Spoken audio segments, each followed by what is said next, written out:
ce sont des otages. On a libéré une partie des otages.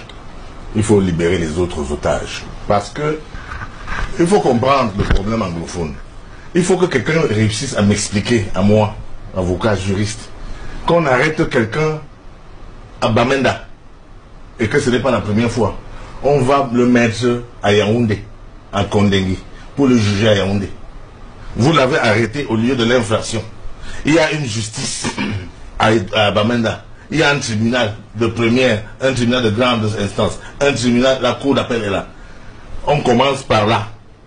Vous enlevez les gens là où ils ont commis l'infraction, vous les amener. Je dis que ce sont des otages. Et ce n'est pas la première fois. Chacun se souvient, il y a quelque temps, on avait arrêté les Sama Francis et un autre groupe dans les années 90 et on les avait toujours amenés à Yaoundé. Donc, Yaoundé considère que Bamenda, c'est un territoire étranger.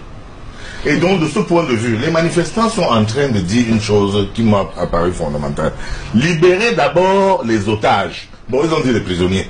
Libérez d'abord les prisonniers et on pourra s'entendre, on pourra discuter.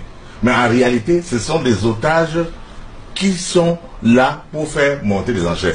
Et moi, je pense qu'il y a une chose qui est claire.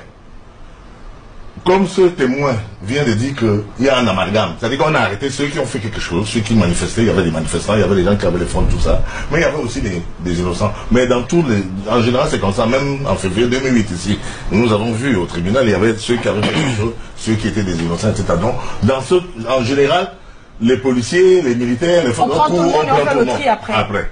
Donc, franchement, je pense que si le gouvernement veut le dialogue, il faut d'abord chercher à apaiser. Et le langage du président n'a pas été apaisant. Mais l'honorable Marlise vient de vous dire une chose qui me paraît